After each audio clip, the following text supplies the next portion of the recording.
is the agenda. Do we have any revisions to the agenda? Okay. And we have to approve the minutes. We have minutes from our Zoom meeting dated May 12. Do we have any corrections or revisions to those minutes? No. So they will be entered as presented. That brings us to the public comment. One second.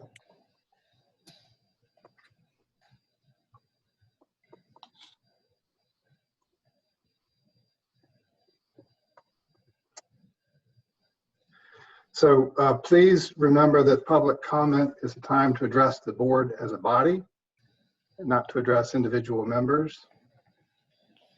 Board members may ask questions for clarification purposes, but this is not a time when we will engage with the speakers in conversation. Before addressing the board, individuals are urged to seek a satisfactory solution to their concerns by following the proper staff and administrative channels. As a reminder, speakers may offer objective praise and criticisms of school operations and programs, but comments about specific personnel, students, or other individuals connected with the district are typically not appropriate. Other channels, such as individual meetings or email, are available and provide a more appropriate forum for such comments. Today, individual speakers will be allotted 3 minutes each. Speakers are encouraged to monitor their time, which I understand will be posted on the screen, and to limit their comments to the time allotted. I'll add that I know that we have a lot to talk about today, including some very sensitive subjects. Because of the general parameters that we've set and have always set for public comment, I would ask the speakers to bear with us and honor those requirements. If we have a question, then we might pause the comment in order to have a discussion with the board about whether the comments are crossing a line. If that happens, I'd ask you just to give us a minute to talk and figure it out. And we'll pause your time while that's going on so that nobody will be penalized. We know that you've got a lot to say, and we know that we need to hear it. And so let's proceed and we'll see how this goes. David, how many speakers do we have? We have 11 speakers today, and speakers, just so you know, when I call your name, I will can allow you to talk. I think you'll be prompted on your screen, so you can unmute yourself, and you'll have your time to talk. We will put a timer on the screen, although our intrepid tech person's computer just crashed, literally, as we were about to do this. And so we will not have a timer on the screen for the first part. I will do a timer on my phone temporarily, and I'll give you a warning if you get really close to those 3 minutes. But oh, here he's back in. Hopefully he'll be able to do that. So okay, and just so you know the order, so you can be ready. It's Kevin, Elaine, Davina, Keisha, Laura, Mance, Claire, Pam, Odufa, Carmen, and Mauli. So those are the people that are signed up for public comment right now. So if you can just try to be ready when it comes to your turn. So you can see the timer up on the screen there. Kevin, I'm gonna try to find your name here. All right, Kevin, I am clicking for you to allow to talk. As the board chair was saying, if there's a need for the chair to ask you to pause your comments, we will pause the timer as well, so that we don't use up your time while the board is making any kind of a discussion. So Kevin, if you can go ahead and unmute, I believe, and start when you're ready. Can everybody hear me? We can. Yes. Okay, great. Good afternoon, school board. I'm not going to take up the whole 3 minutes, but just wanted to bring you guys just a little, I guess, some information that's just been on my mind that I wanted to bring forward to the group. I come to you all this afternoon as one of a group of concerned African American parents of an incoming high school child and one recent graduating child. City Schools of Decatur has, in the eyes and ears of many African American parents, failed our students.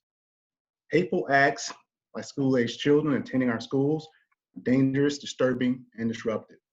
But one thing is clear: how the school system as a whole responds to these instances is a testament to the district's culture and climate. How you respond is the true measure of the district's character. The response by the school board and the district as a whole to all of these instances has been poor. It's up to the school leaders to set expectations.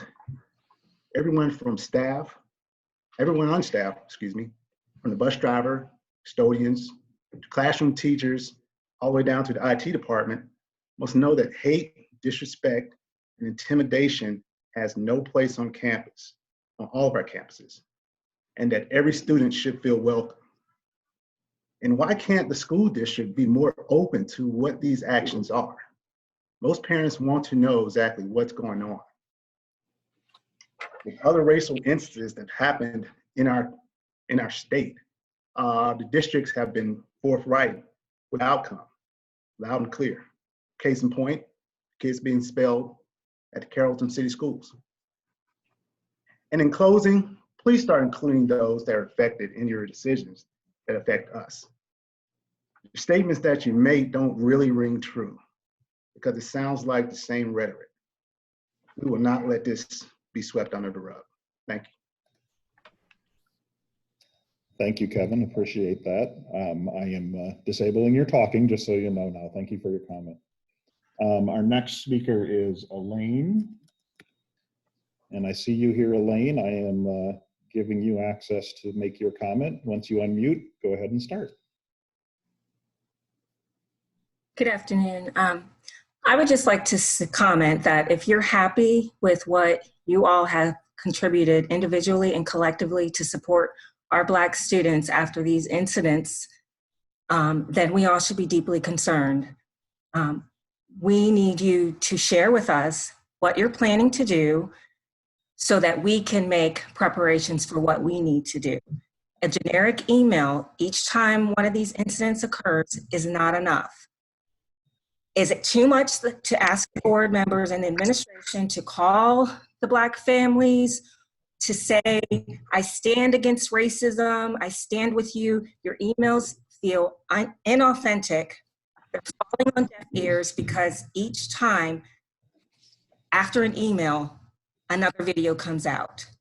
Organize a calling tree. We're not asking you to figure out how to build a rocket. We're asking you to be human in your leadership. The Black families deserve a response to what is going on. I'd also like to know what is going on and what are the plans as it relates to Ms. Namias in her role as IB coordinator. And if her role continues as IB coordinator, what alternatives are there for students, Black students that may not feel comfortable under her direction? Thank you. Thank you, Elaine. I appreciate it. Our next speaker is Davina.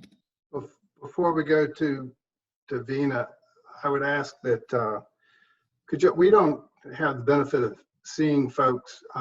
Ordinarily, we ask that people both provide a full name, but also sort of let us know your connection to the district. And it just helps us put your comments in context. Not that I had any difficulty understanding the context, but if you just please remember that we can't see you. So if you give us your name and tell us how you're connected.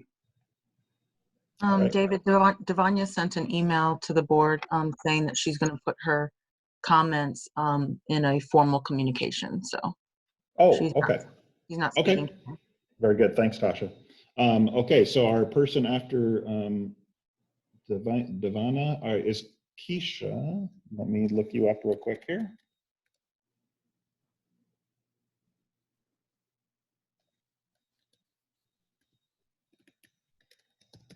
Okay, I only see one Keisha. The last names don't match, but I'm going to say allow to talk so you can fill us in if you're the same person, Keisha. Keisha, I've given you permission to unmute, I believe.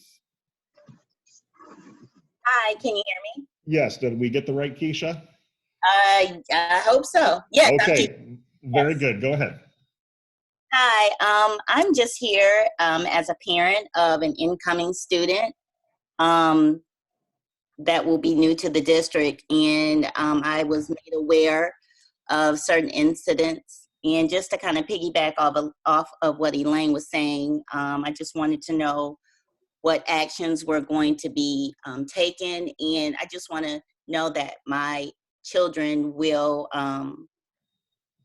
fit in this community, and I just want to know, will they be comfortable and know that they matter, and that they that anyone that offends them, or not necessarily offends them, but that does something in such a manner that it will be taken care of. And how will it be taken care of? Okay, thank you, Keisha. I appreciate your comments. All right, and just to the folks, there are a couple folks who have signed up since I said the names. Those are appearing, so don't worry. I am getting your signups. It updates live. Our next person is Laura. Let's see. I see a Laura and Mance Irvin, so I'm going to unmute that one, and hopefully it's the correct one. Laura, are you there? Can you hear? Yes, we can hear you. Okay, I'm gonna let my son go first because it's more appropriate. Okay. My name is my name is Nance, and I am a student at Grantor. This year has been very hard for me, not only because of the constant bullying by my classmates, but because of some teachers didn't help me and make it stop. The teachers would make fun of me almost as much as the students. Nothing would happen to them if I said something back, and I would get sent to the office or in-school suspension. Never to the counselor's office. I was once in the office crying and constantly asking to call my parents. I was accused of pulling a girl's hair. I insisted that I did not do it. I asked them to look at the security cameras. I always asked them to look at the security cameras, but they never did. And I cried out for my parents. The assistant principal told the police officer not to allow them to use the police phone. The office phone.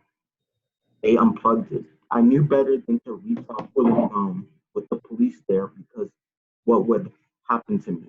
I cried even more. One teacher was sending me to ISS every day for no reason. I didn't know she wasn't supposed to do that. My foot is broken.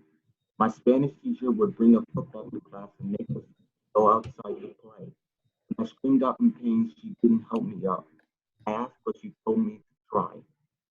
I struggled to the office and called my mother. She was confused as to why I was playing football during class. I left school in a wheelchair and went straight to the emergency room. I'm stuck in this boot for 6 months now. I couldn't finish my tennis season even though I made it to the playoffs.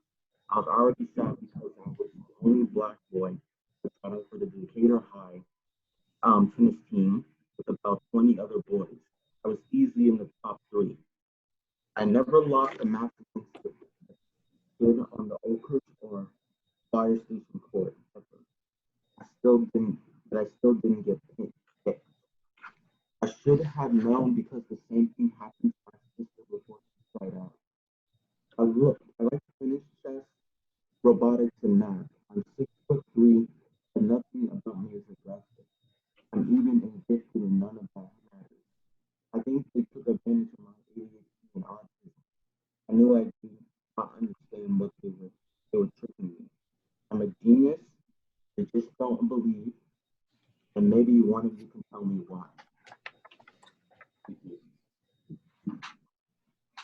Thank you, Mance. We had a little trouble hearing you, but I think I was can't able hear to you. catch it all. Can you hear us okay, Laura?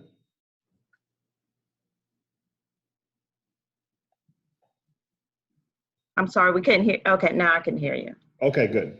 We were able to hear most of Mance's comments. It was a little quiet, but I think we were able to hear it. And then, so Laura, you're also signed up. Did you want your 3 minutes? Yes, yes, please. Please go ahead. Okay. My name is Laura, and the young man that you just heard from is my son. Nothing about my son said is new to the board, so I'll ask my questions. As many as here are parents. Are you okay with teachers and administration not allowing your child to call you when they are distressed? Are you okay with teachers sending your child to in-school suspension for a special class, for a specific class period to do their work after having committed no infraction, thereby missing countless hours of valuable instruction time? Are you okay with the principal telling you that it's not a problem because the kids like the ISS teacher? Are you okay with your child playing sports during core courses that you did not sign a permission slip for them to participate in? Are you okay with your child being injured at school and not a single adult employed by the district contacted you, not even days later? Are you okay with the principal telling you that if you did not want your child to play, you should have told them not to? Senior citizens and homeowners in particular, are you okay with the steady rises in taxes because of the lawsuit settlements? Make no mistake, the residents pay those settlements, not those who have committed the infractions. And if CSD doesn't have the money to pay, they'll borrow it in the form of bonds, leaving the residents to pay the bond as well as the interest charged on that bond. That's how it works. Google police brutality bonds, it's the same difference. Are you okay with teachers calling your elementary age kid stupid and your child is so upset they leave the building to sit outside and cry for several minutes only to be found by a different teacher who just happened to see them through the doors and no one notified you? Are you okay with seeing on video that the teacher didn't go look for your child nor notify anyone that they were missing and is still employed by CSD? Are you okay with administration telling police officers to physically remove your child from the library if they don't come willingly after the child snuck into the library to try to reach their parents? Are you okay with your child never wanting to go to their gifted classes because of racism and disparity? Are you okay with your child are you okay with the school pulling your child out of class for counseling sessions regularly without your knowledge? Are you okay with administration and teachers putting children out of class and instructing children to change the information they submitted on an incident report? Are you okay with teachers and administrators writing letters for children admitting their guilt and having them copy those letters in their own handwriting? What about disabled kids? Are you okay with your child testing a grade and a half above their peers but never receiving an 8? Are you okay with having a reading and math goal for Black students that is a third of what it is for everyone other nationality in the district? Not the scores, the actual goal. There's a lot to talk about with the child waving the gun in the recent video. If he picked it up, the behavior from home, I can't speak to that because I don't know that child or those parents. What I can say is that that child felt empowered by the teachers while he sat next to his peers. Thank you. Thank you, Laura. Thank you, Mance. Appreciate your comments. Okay, our next speaker is Claire. And Claire, you should be able to unmute yourself now. Okay. Hi, can you hear me? Yes. Great. Thanks for having me. So I'd like to ask the school board to consider the same question I posed before the city commission last week. Will you put in place a mission statement that says that racism is unacceptable in the city schools of Decatur? We need it to be clear that here in the city, in the school system, that racist behavior is not acceptable and there are clear repercussions if you break that rule. We really need to, I would implore the school system to enact anti-racist classes that are mandatory for school-age children at all levels, from College Heights all the way up to Decatur High School. And classes should be delivered by trained faculty and staff, and perhaps small group counseling can occur as well so that further peer-to-peer discussion can happen as a second step. Require that all staff, administration, and teachers are taken beyond diversity, courageous conversations, PBIS, and restorative justice training. And I know that this is already in action, but it needs to be completed as soon as possible and rolled out. And the community needs to know how that works in the system. I'd also like to ask that restorative justice be put in place as soon as possible. Again, I know that training has been going on, ironically, even in the last couple of weeks, but it's past time to get that going.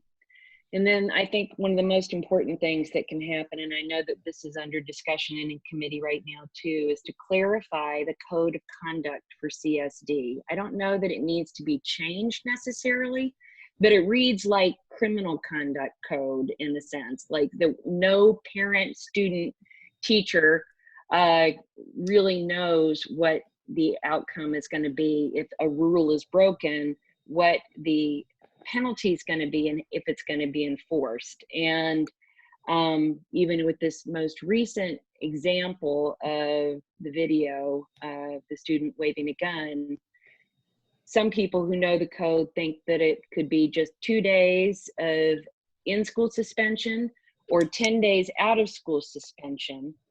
But it's not clear what the penalty is because it's not really clear what the response would be. We don't know what the penalty is, and so we don't know if it'll be enforced. And it should be clear to everyone what the rules are in a real language that we can understand, when they're broken, what the penalty is, and that we all know that it's going to be enforced accordingly. Even if there are privacy rules, we would all know if a rule was broken that it's going to be enforced through restorative justice or something else. I'd love to be a part of that. Thank you very much for hearing me. All right, thank you, Claire. Our next speaker is Pam B. Lindgren. All right, I see you here, Pam. You should be able to unmute now. Great, thank you. Can you hear me? Yes, we can. Great.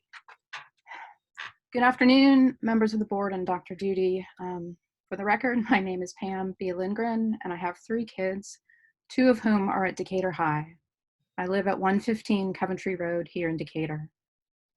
I am incredibly humbled by the courage of the other speakers, and I appreciate the time and energy it took. I'm here to show my support for Beacon Hill Black Alliance for Human Rights, especially with regard to the racial achievement gap and important revisions to the Code of Conduct for students. I also have an additional idea that I hope could contribute to a better, safer climate for all students in Decatur. My idea is with regard to parents, especially white parents like myself.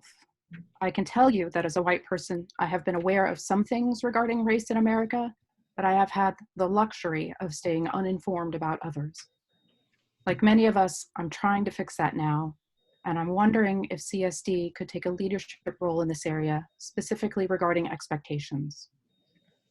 We already set expectations for parents backed up by law, like sending kids to school, and CSD policy, like expecting good behavior as a fan at a football or volleyball game. So this is my idea. What if CSD could set the expectation from the moment they enroll their children in school that parents and guardians who have not lived the experience of race inequity in America would take a pledge to both at least learn about it themselves and to support their children in learning about it as well. I will take such a pledge, and I would hope that parents like me would have the humility to realize that there are some things that we don't know and never will about the lives of people who don't look like us, and that there is more that we don't know about how the systems that we take for granted, systems that start at birth with the shocking differences that Black and white mothers have in childbirth, and go on to education, employment, law enforcement, healthcare, and others. This is only an idea, and I leave it up to people with more expertise than I to figure out the implementation. But I hope that the board and parents in the district will consider this. Thank you. All right, thank you, Pam.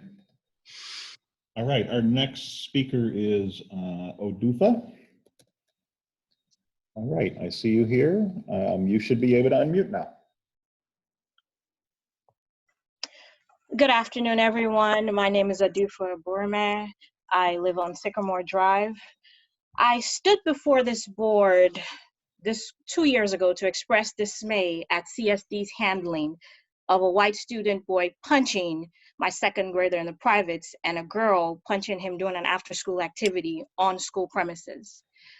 I'm a parent of one current upper elementary student and 2 girls, one of whom my husband and I have chosen to hold back in private school to not subject her to the climate at CSD that does not seem to value the humanity of Black students. I believe if CSD devises a clear-cut discipline policy with input from the affected group, we send several messages. 1, it's clear to everyone on the consequences. 2, Black students know they matter. White students learn to treat Black students with humanity.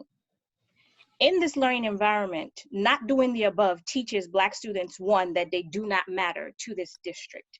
White students learn to dehumanize Black people via an indelible print left on their psyche that they can do this each and every time with little to no penalty. Is this what the district is choosing to teach its students? To raise the Amy Coopers and Derek Chauvins of tomorrow? This should not and cannot be acceptable. The shroud of secrecy permits and perpetuates this. Are we more concerned about the perpetrators or the victims? Thank you. Thank you, Adufa. All right, our next speaker is Carmen Caballero. And okay, I see you here. You should be able to unmute yourself.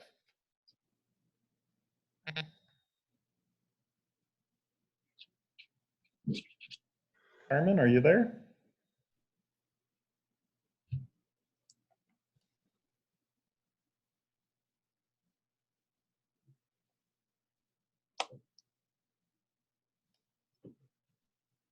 Okay, Carmen, I think we're going to try the next speaker. The next speaker is Molly Davis. All right, Molly, I see you here. You should now be able to unmute yourself.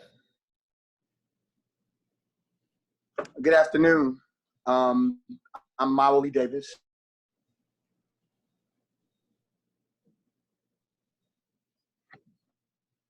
Mr. Davis, we heard the first part. We can't hear you right now. Atlanta Avenue. I am the co-chair along of the B. Okay. Can you hear me now? Yes, you are breaking up a little bit. Okay. I am Molly Davis. I'm a co-chair of Beacon Hill Black Alliance for Human Rights. And we are, again, reaching out, following up as we have for the last couple of years now about equity, racial issues in city schools of Decatur. And I'd like to share what we shared last Friday or 2 Fridays ago as we stood on the City Hall steps. We were concerned that our white citizens did not understand the level of anger, of frustration that many African Americans and Black people in America generally, but in Decatur in particular, really feel in this moment. And we said that at about o'clock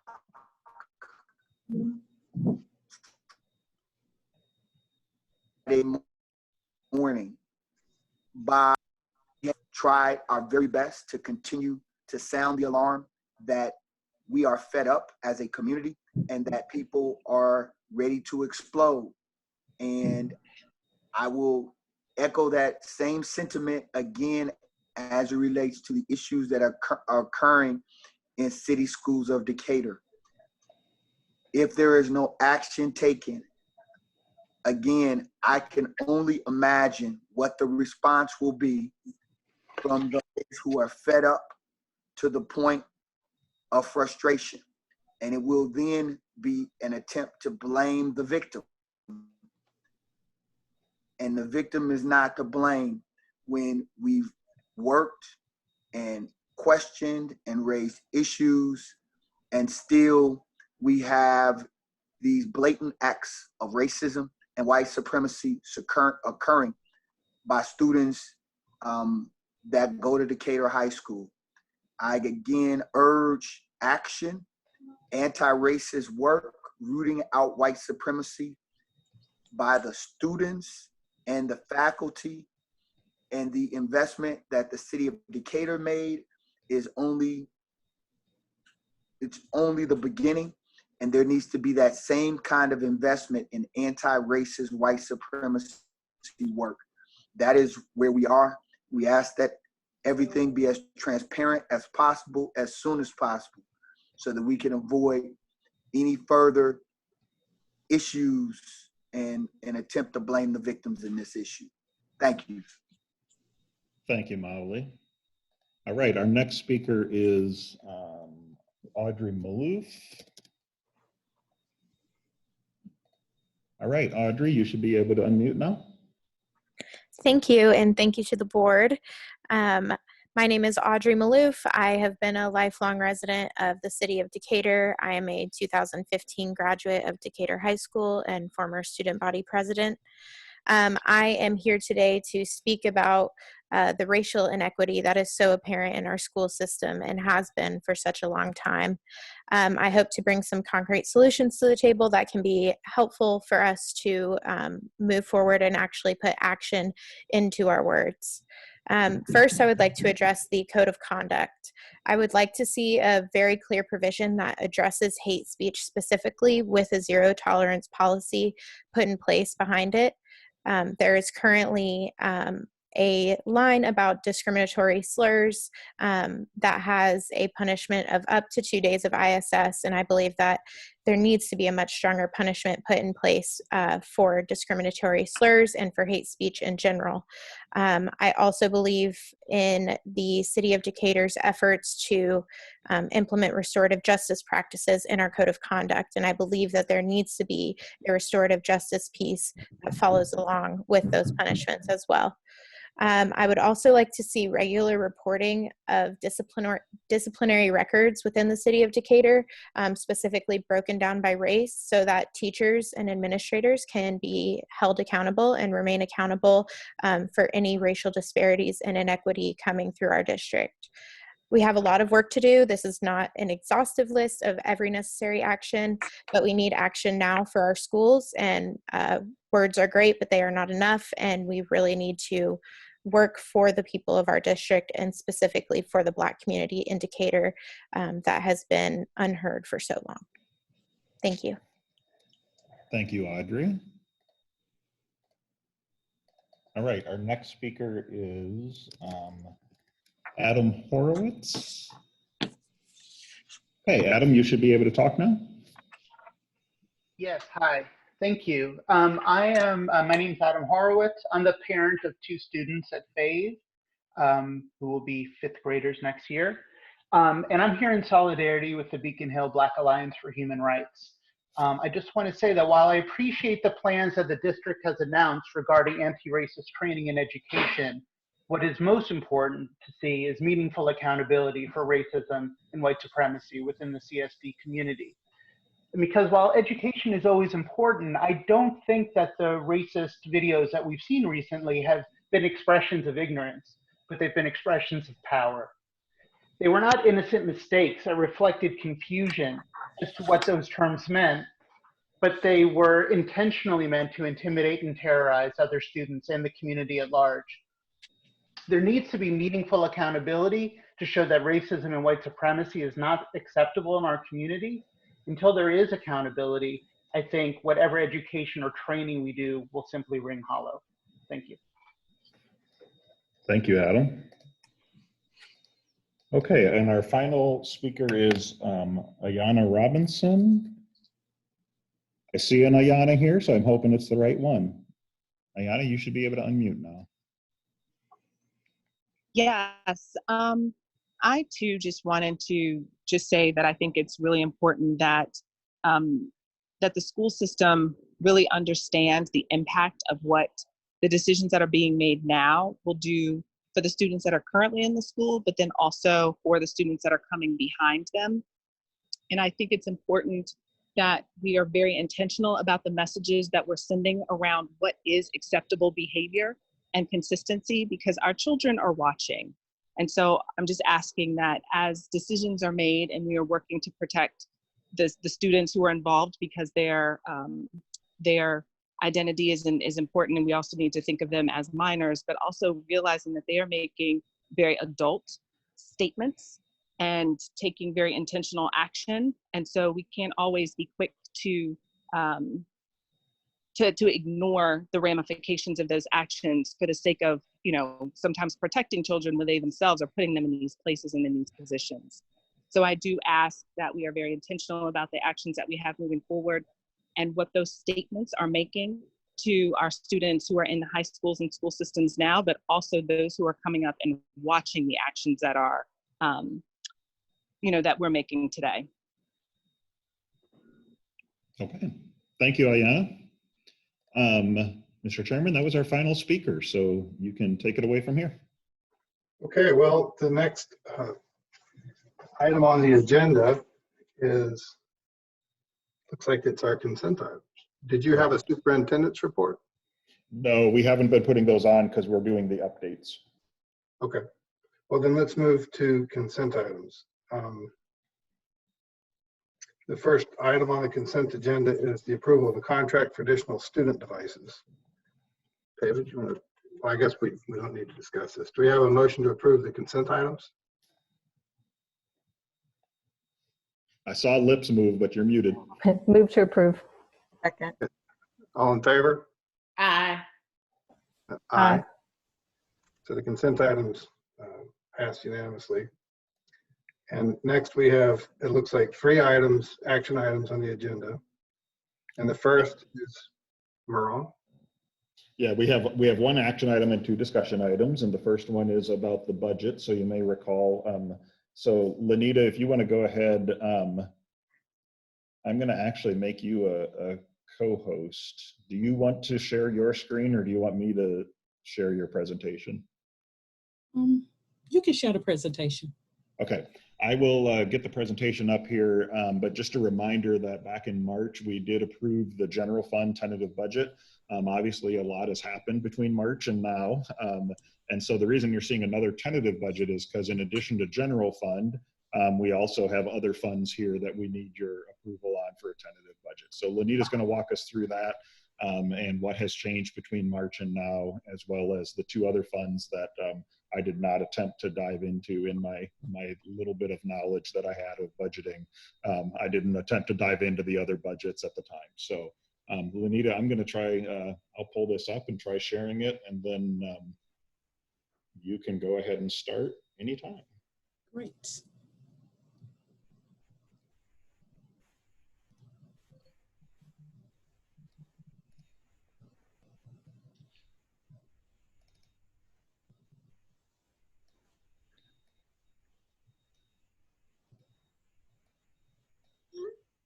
At least I think I'm going to share it. Hold on, I'm getting there.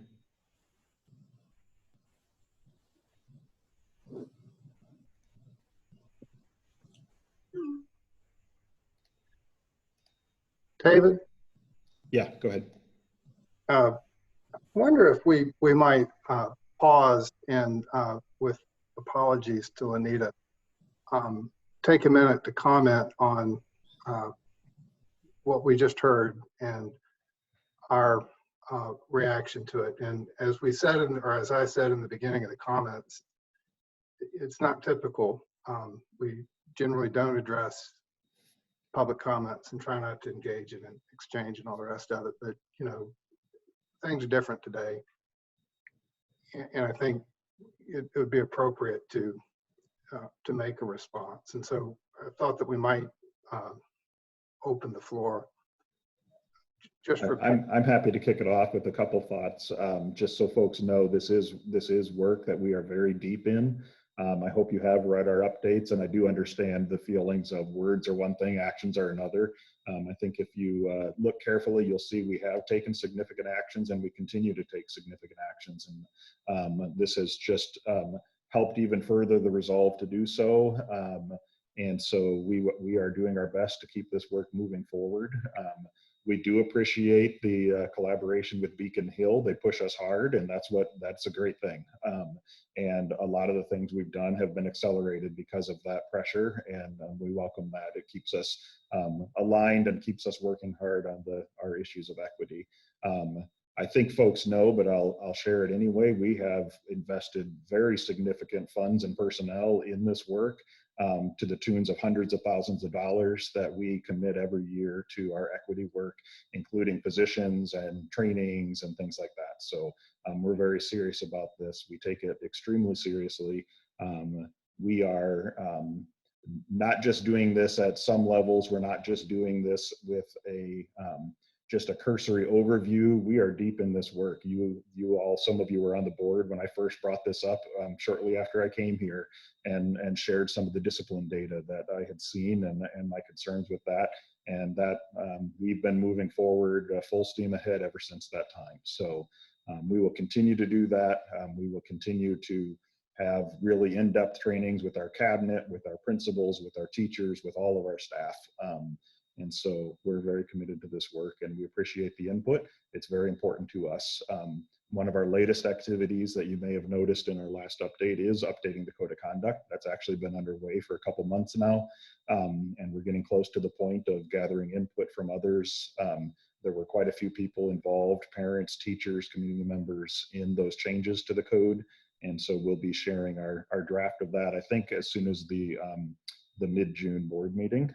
We'll see if we have it ready to go by then or not for that input, but that's coming. We hear you. We appreciate all the input, and there are a lot of efforts behind doing this work, and we're going to continue with those efforts.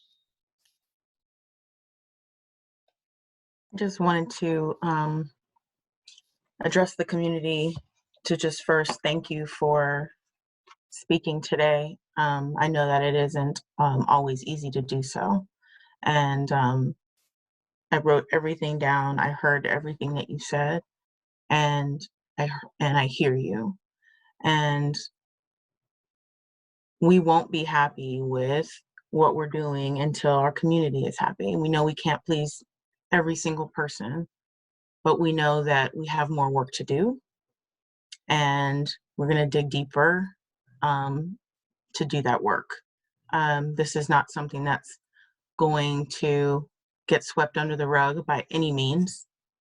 And I think starting with the code of conduct and having a clear definition of what we stand for is very important.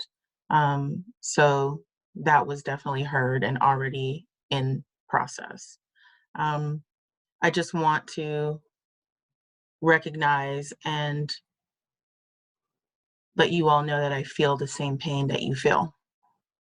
I am not immune to it because I'm sitting on the board.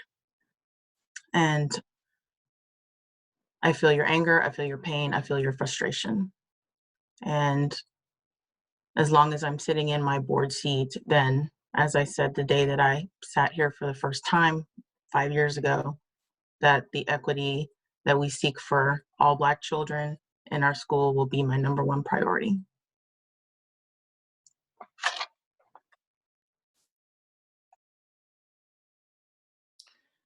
As a former parent, well, I'm still a parent. My children were in this district, graduated out of the City Schools of Decatur, and as a staff member, I've experienced the systemic racism that exists.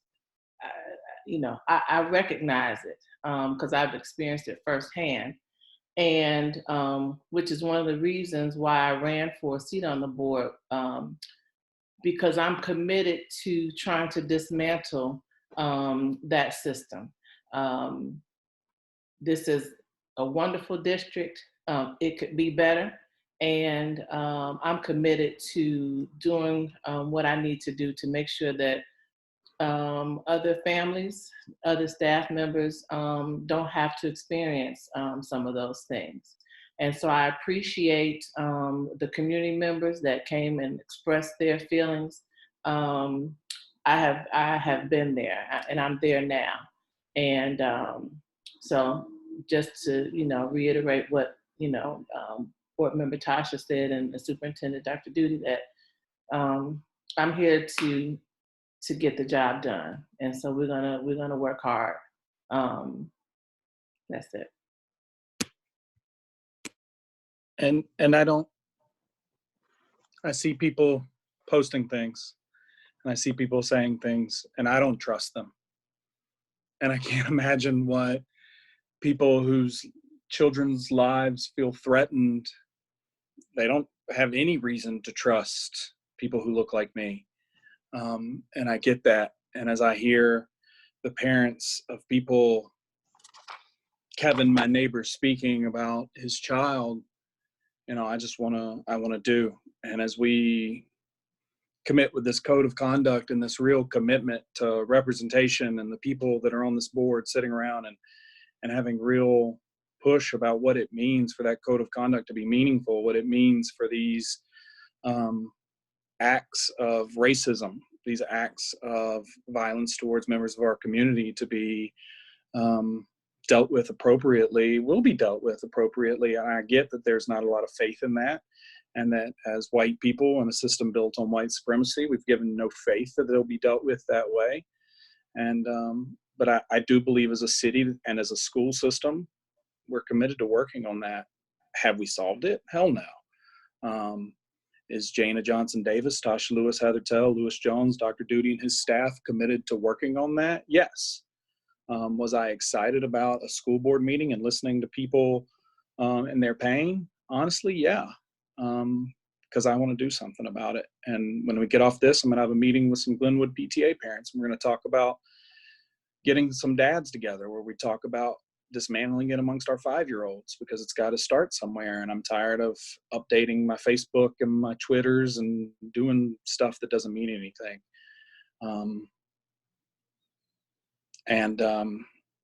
I wish my Woolies connection had been better, because he's much better than that connection gave him service for. And I don't, the anger needs to keep up, because it's doing a lot of work, a lot of good all over this country right now. And I don't blame him. And I think that the anger makes sense. Thanks for the opportunity to speak to the community. And I want to thank every single person who showed up today and is attending, and especially those people who took the time and energy to speak. It takes guts, and we have to be brave.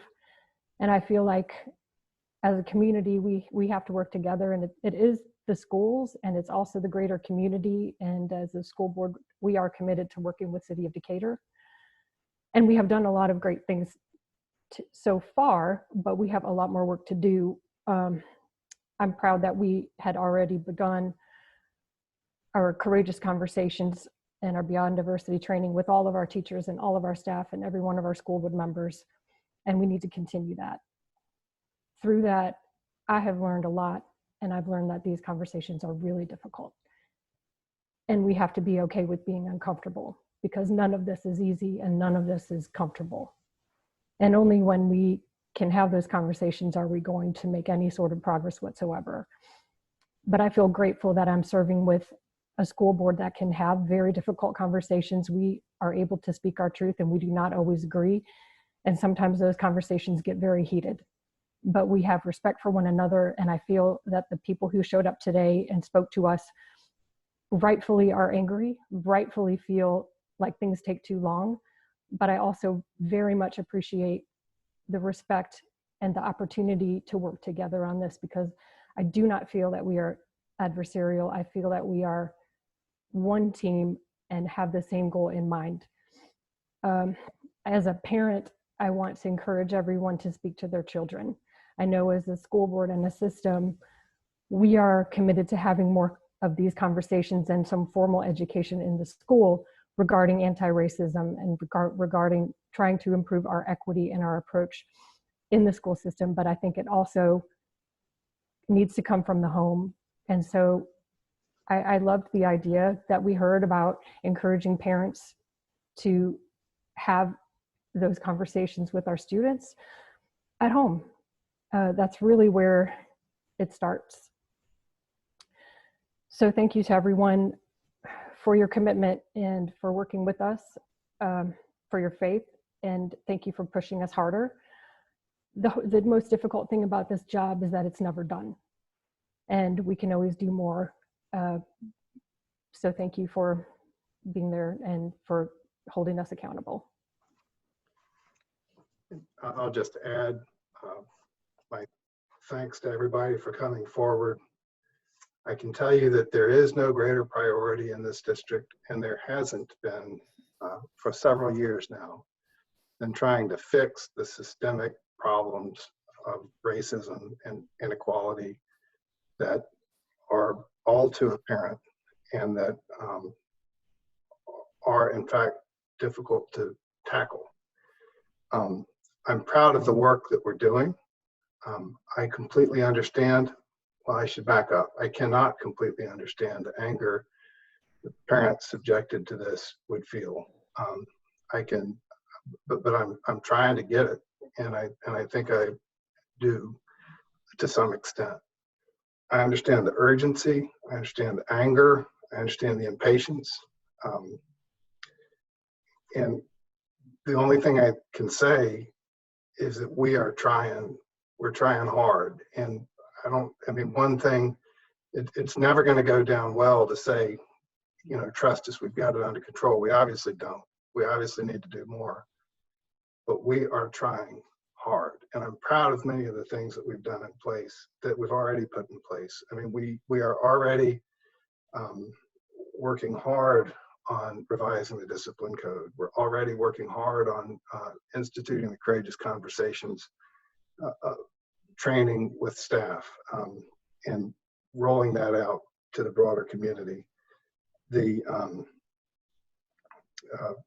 Restorative Justice was a big effort that we have largely put in place over the course of the past year. These are long-term sorts of commitments. You don't just snap your finger and they're done. I mean, these things require lots of training, lots of staff time, lots of work, lots of buy-in from the community, and lots of experience to sort of implement it and then fine-tune it and adjust it. We just undertook a major revision to the discipline code last year with these very issues in mind, that it needed to be clearer, that we needed to have more of a restorative focus, that we needed to eliminate the opportunities for disparate treatment of Black and white kids based on discretion of administrators. All of those things are things that we recognize and are working very hard to correct. It's just that we haven't gotten it right yet. And we just need y'all to keep pushing. We are going to keep working, and sooner or later, eventually, you know, we're gonna make progress. I was pleased to, I'm most excited in the current response. We're going to talk more about what the district is doing at a systemic level to address these things. And, you know, the explicit anti-racist, anti-racism curriculum that we're going to talk about. I think I'm really excited that that's what we're going to do. And I like to see that this is going to be mandatory for every kid. At least that's my understanding of your proposal, David. That every kid graduating from Decatur High School, graduating from our system, is going to have gone through that course, but also not just a one-time course. I mean, we're talking about anti-racist curriculum throughout the curriculum. These are the kind of efforts that we need to be doing and that I'm proud that we're doing. I know that it's not enough, but we are going to keep trying. I also wanted to say a thank you to, I mean, I did appreciate very much. We had a good meeting with Molee Davis and the Beacon Hill Alliance. I wasn't able to make the Wednesday meeting, but we had a follow-up, I think, on Friday with the mayor and the police chief. And I think that this is exactly what we need to be doing. And we had some very courageous students who came forward to let us know how these incidents affect them. And I appreciate that. I appreciate all the people who came to speak at the public during our public comment session. And right now can only promise you that we're listening hard, and that we're going to keep working at it. Thank you, Louis, for making this opportunity for everyone to share. I do want to add one more thing, because I hear people when they say they want to know what's happening. They want to know what consequences are and things like that, right? And so do know first, we are working very hard to figure out how we can be as transparent as possible. And we do have some laws we have to work within for employee privacy and for student privacy. But I think hopefully you heard that from the 5 folks you just heard from, they take this very seriously, and they are your watchdogs. They are here. They know what's happening. They pay very close attention to the actions of the school district. They listen to the community, and they make sure that I and my administrative team and everyone that we work with are doing the best things that we can be doing. And they know things that we're not allowed to share publicly, and they do a very good job of representing you as a community. And so I hope you heard that in their comments tonight, and I hope you take them up on their offers to talk to them and continue talking to them, because that is something they take very seriously. And so you do have 5 people who are see this work as important as it is and support it and represent you. So just want to emphasize that as well. All right, unless there's something further, we'll move on with the budget presentation. All right, so Lanita, I think I figured out how to share it. So now I got to get back to that screen. There we go. Okay, I think I'm sharing it. Can you see it? Yes, we can see it. Okay. Okay. Next slide.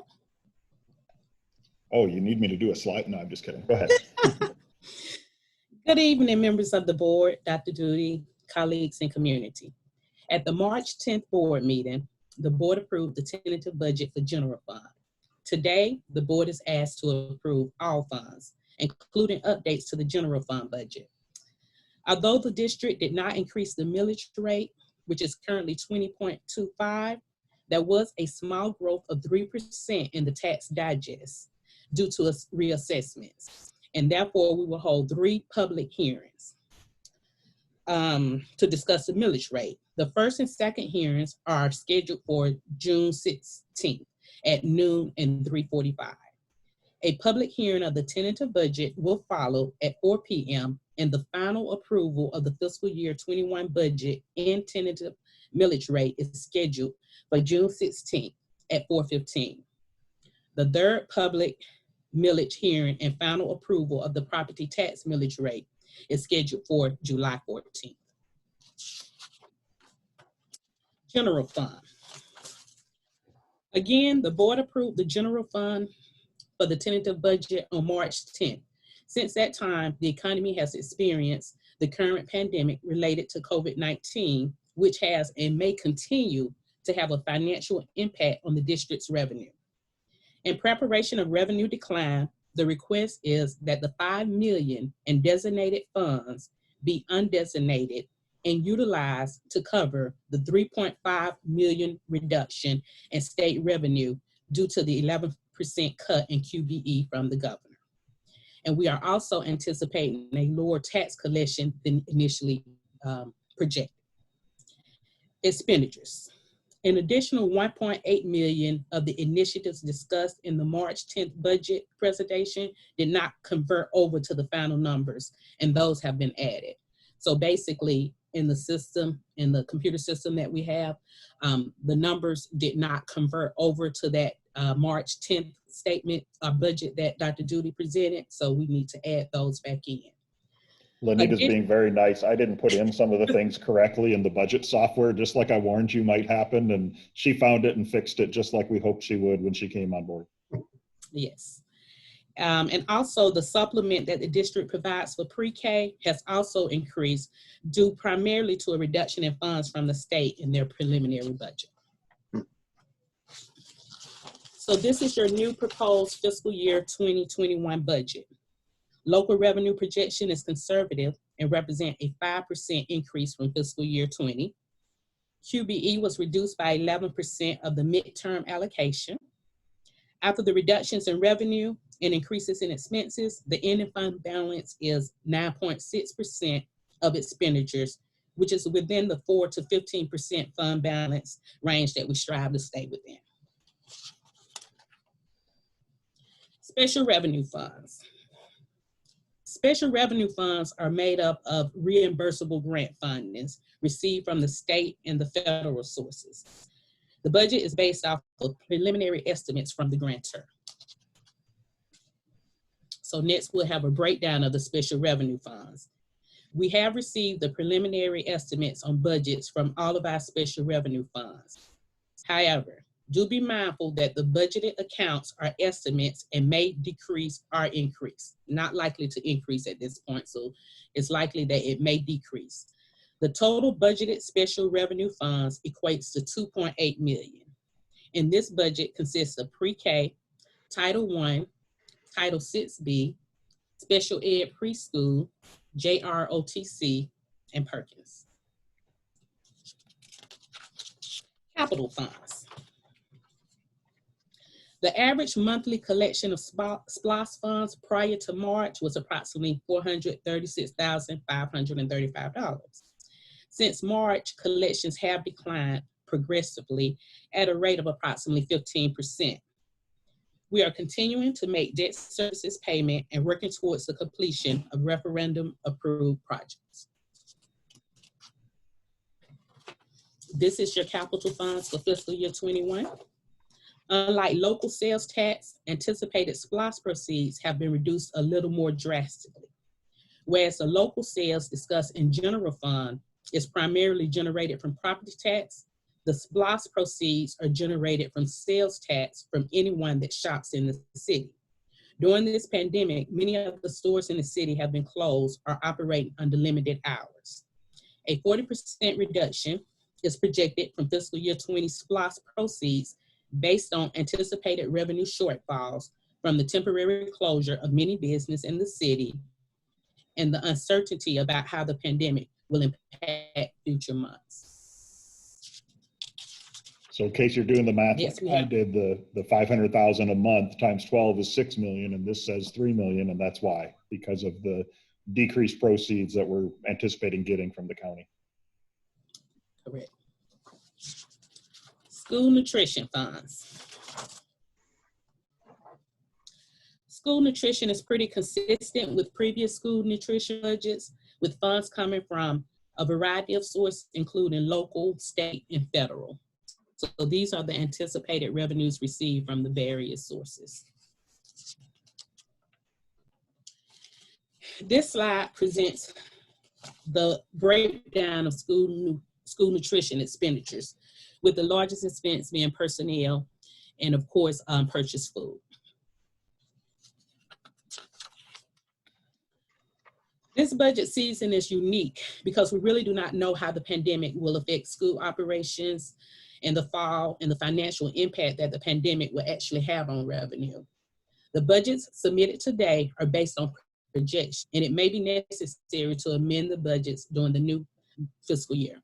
Thank you, and I can answer any questions or clarification that you may need.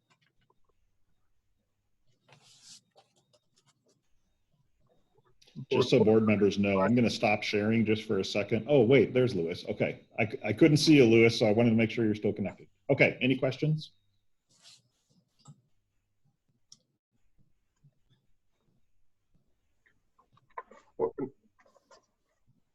So what is our projected fund balance at the end of this upcoming? So it's 9.6%. And so that's right about what you may recall our previous conversations. I'd like to shoot for around 10% unspent fund balance, and that's right about where we are. So all things considered, I'm pretty pleased with that. And we're supposed to stay between 4 and 15%, correct? Correct. On fund balance? Okay. Correct. That is good. Yeah. So what we will, oh, go ahead, Heather. I just have a comment. I mean, I think that this looks very much like what we saw before, with the exception of the budget reductions and the impact of the quarantine and the shutting down of businesses. So I think it will be, I mean, a lot of this is for us to wait and see how we recover and what effects of this are lasting and which are not. And we don't know, you know, whether this would be a one-year hit or if this will have a continuing impact. So I just want to also say that I'm in favor of keeping a fund balance, a healthy fund balance, so that we can make good decisions and not desperate decisions. I'm grateful that we had a healthy fund balance so that we were able to continue with a lot of what we felt were essential things this year, including one of our largest expenditures, which is salaries, and being able to pay our teachers well. And that is something that we continue to strive to do and to improve. And I think it's been a priority of the board and one of our biggest expenses. So I'm pleased that we're able to stick by the budget that we proposed, and just also move forward with the same level of conservatism, since there are so many unknowns going forward. I'm glad you brought that up, Heather, too, because I think it's worth reiterating that unlike a lot of our peer districts, we are very fortunate that we are able, because of that fund balance money that we had there, we are able to still give our teachers the $2,000 raise that has evaporated everywhere else. And we are able to still give our lowest paid employees an average of about a 25% pay increase. We did a lot of analysis over the last several years of our competitiveness, and we knew that we were falling behind other districts. And so we planned carefully to try to correct that. And that's reflected in this budget. And hopefully, like you said, we'll be able to continue that moving forward. But it is something we'll have to monitor, of course, because situations can change. But this is a great opportunity for us to catch up to some of the other school districts in the area that we compete with for staff, to make sure we're as competitive as possible. So I just think that's important to mention. I appreciate you bringing it up.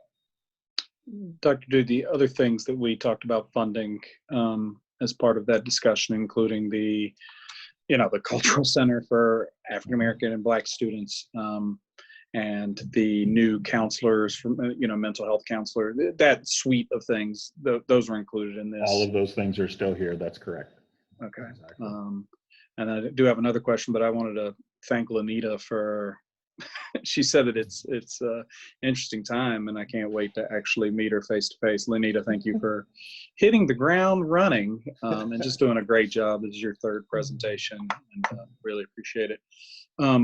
Can you or Lenita talk about, so we're taking money, we're not taking it from nowhere. What is that? We had set that aside for beginning a conversation about capital improvement projects and the 2030 plan, and kind of correct, and dealing with long-term stuff. Can we talk about that, and then what? That's a great point. So that line there that says undesignated funds from fund balance 5 million. So you may recall last year we had funds in excess of 15%, which you are not allowed to have. And right. So we also simultaneously were working on our facility master plan. And a big part of that is a future potential of an early childhood center that's expanded and located right down here next to Wilson Center. And so we designated that $5 million as a start to that process, and trying to have some funds set aside that would allow us to start projects like that without having to do bonds for them. Clearly, at the time we did it, we did not know what was coming. We did not know that there was a worldwide pandemic on the horizon. And none of us could have predicted this, but we did talk at the time that if for some reason something happens, and if only we had known how bad it was going to be, but if something happens, you can undesignate those funds and use them for something else. So you're not tied in forever once you've designated them. So that $5 million was designated for future capital projects last year, and we're now undesignating it. We'll do that as a formal vote when we adopt the budget. So you'll see that in the June 16th meeting. We'll have a vote to undesignate those funds, and then also to approve the budget.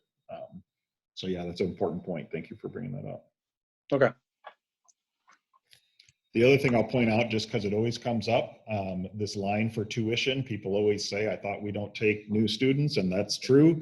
That is almost all through because of College Heights and the Fraser Center. We do have something like maybe 10 students who are grandfathered in who still pay tuition that are outside those areas, but it's mostly our early childhood program. Dana or Tasha, do y'all have any comments or questions? I don't have any comments. Okay. My one question. I mean, I also, you know, I'm very happy that we're in such good position because of your good financial stewardship that we were able to weather this, and we had some money that we could use to apply to the budget. It does, I mean, that's a big trade-off. And that early childhood center is important to us, and it's an important part long-term of our equity initiative too, because the idea is to expand to the greatest extent possible access to early childhood education. And, you know, it's still got to be our priority. It just means that we might have to finance it more than having the money in the pocket. It's not really my comment. My comment, though, is that, you know, let's hope that this is a V-shaped recovery and that this is a one-time hit, and that we can come back, and we're going to come back strong next year, and we're going to get back on track. But we have to plan, assuming that it's not going to be, and we don't yet know what it's going to look like. And so I assume, or I hope, that you guys will be looking very actively with some contingency planning, like starting now, in the same way that we're doing to figure out what's going to happen come August with our school environment in light of the pandemic. We also need to be saying, okay, we're going to have hard choices. We might have hard choices to make next year. What are we going to do? How are we going to get through this with the least pain possible? And, you know, we don't want to be cutting staff and salaries, but we're going to have to cut something. I don't know what we're going to cut. And so I hope that y'all will be starting now to start figuring that out, so that we've got a plan. And like I think Heather said, that we're not reacting in an emergency. Yeah, totally agree. And Lenita and I have already talked about the need to project further out as well and look into future years. I haven't had a chance to tell her yet, so she'll hear it right with you right now, but I did reach out to some folks I've worked with in the past to help do budget projections, like 5-year forecasts of budgets.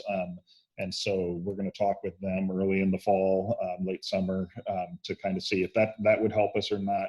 And we will still be working on that same advanced timeline like we did this year. So you will be we'll be talking about budget before you would think that we need to be talking about it, because we will be doing that again this coming year like we did this year. So it's definitely top of our minds for sure. And I know for Lenita especially, it's something that she thinks a lot about. So I'm sure it is. Thanks. Yeah. Any other questions on the budget? Okay, so if we can have a vote to approve this version of the tentative budget, then we'll bring you a final version at our next meeting. A motion? Move to approve. I second. Okay, all in favor? Aye. Aye. Aye. Aye. That's unanimous then. All right. Okay, next up we have our update on district operations. Let me work on sharing this as well. We have various administrators on the line right now. Administrators, if you can hear me, I have made you all participants. So I will bring up the presentation. Hopefully in a size that is legible, and when we get to your section, you can jump in and start talking about it. So let me, there we go. All right, so this is an update much like you've seen recently. We've tried to hit on the high points. I'll start off by talking about some of our retirees. You know, we talk about our seniors leaving and having to have their last year at school in the midst of a pandemic. And I think it's important to remember we have some of our staff who are in that same boat. And so take a moment, if you know these people, reach out to them. There's a lot of awesome people in this list, some of whom have been with us for a long, long time. And so we're very thankful for all of them. We're going to miss them terribly.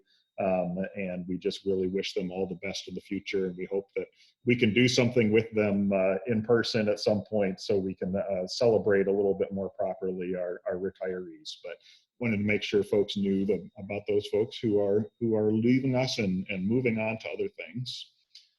We are going to talk about our first item here, which is about racial equity. Lily, are you going to jump in and do this? Is there anyone else I need to let in? Sure. Okay, go for it. Good afternoon, board members and Dr. Duty. I'd like to start off just by echoing the sentiments that board members expressed.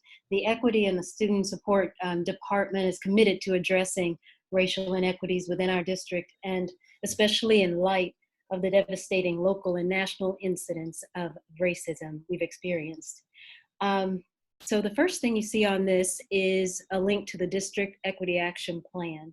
We are continuing to implement the plan during closure. Some of the items that are included on the Equity Action Plan are being implemented virtually, and then others have been postponed until the fall when we can travel and congregate in larger groups, and that particularly pertains to the culturally relevant teaching training and implementation that was slated for the end of this school year. So all of those things have been maintained and are being addressed in different ways, but you can click there to learn more about what's going on with the Equity Action Plan.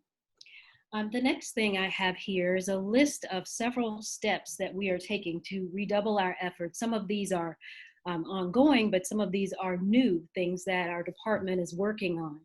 And Lewis talked a little bit about the educational opportunities we have planned for our students.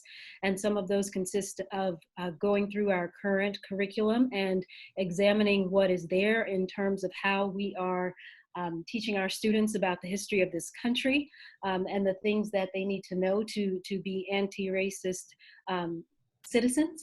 And then there are other things that are specifically designed to address racism head-on, like a 4-section anti-racism course for all secondary students.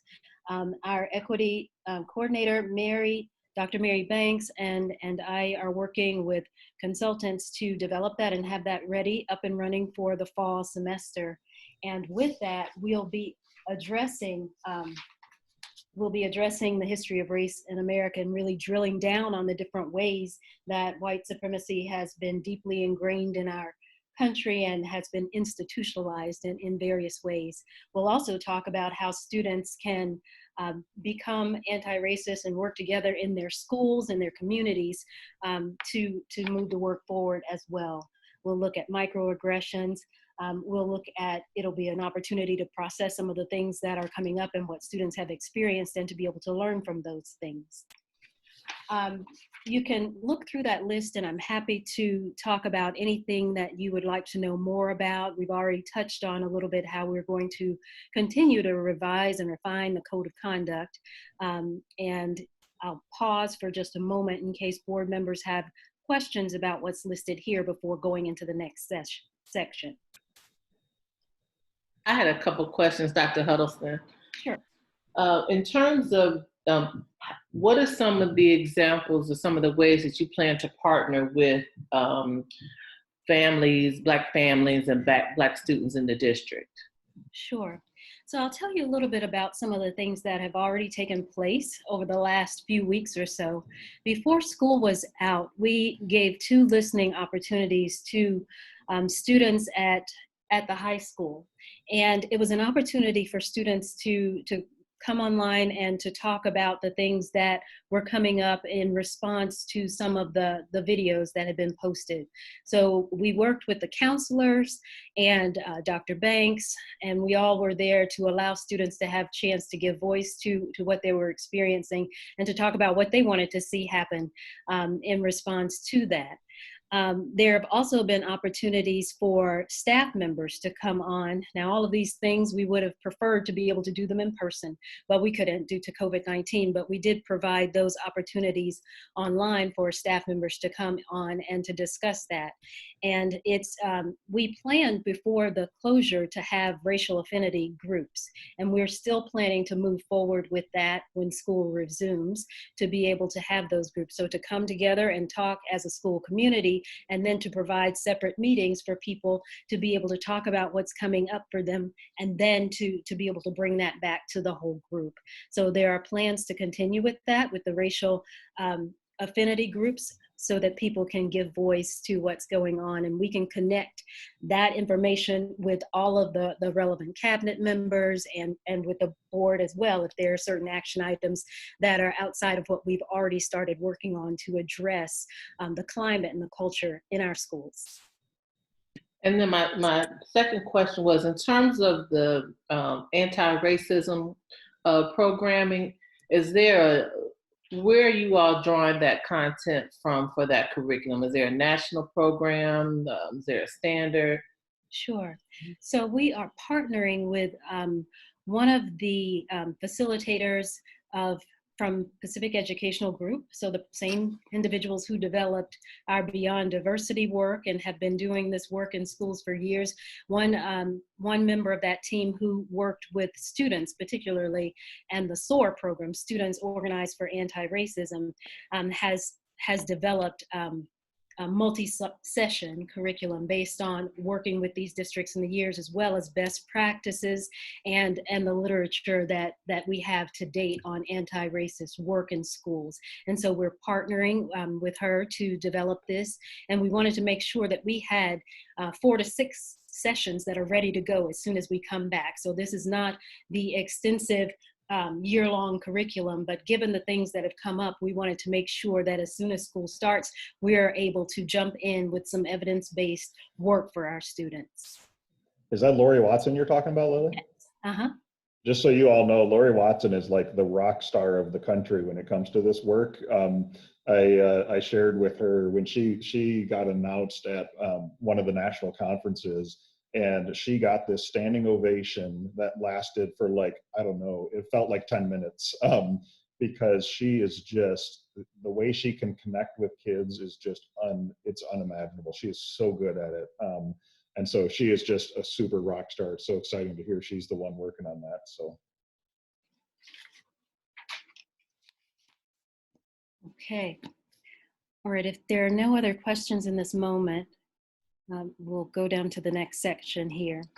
I did have one question, Dr. Sure. Wilson. Yes. I didn't see it on there, but at the previous meeting, you talked about some of the work you were doing with that answered our questions earlier about community. There it is right there, about a repository of resources for community members and PTA groups and reaching out and providing some of the stuff that you all have done. And I know in the past couple of weeks, as people have asked me for stuff, CSD has such a great set of resources for things. Do we have any plans? A lot of this is I'm just skimming our high school, middle school, et cetera, for making some of the curriculum at our younger schools a little more publicly aware, to kind of reinforce what parents and PTAs are doing at home.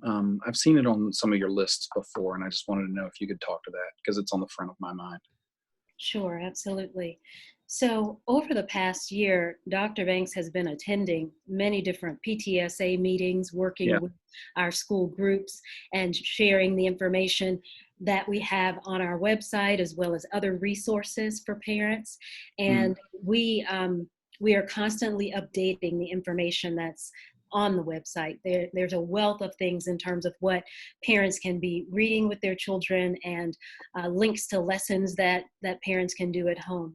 So it is our goal to make sure that we are looking across the district and really implementing these things at a developmentally appropriate level throughout. So we will continue to partner and attend those PTA meetings and to make sure parents know exactly what we're doing so that they can complement that in their homes. Some of the schools, I'll just highlight for a moment some of the work that's happened at Westchester Elementary last year. They have a very active equity committee. Their media specialist has really looked at making sure that the materials in the media center are reflective of the work we're doing, and many of the media specialists across the district have done that kind of thing, some in partnership with the parent organizations. So you may recall the read-in that happened where parents were able to come to the school and read material that spoke to all of the diversity of the city of Decatur. So those kinds of events are happening, and we want to redouble our efforts with that. And part of that is really getting the school-based equity teams to get on board with that as well, so that we can get the message out and so that we can have a consistent presence in all aspects of the school, and particularly at lower elementary and the younger ages and grade levels. Thank you. I just wanted to thank you, Dr. Huddleston, for your work.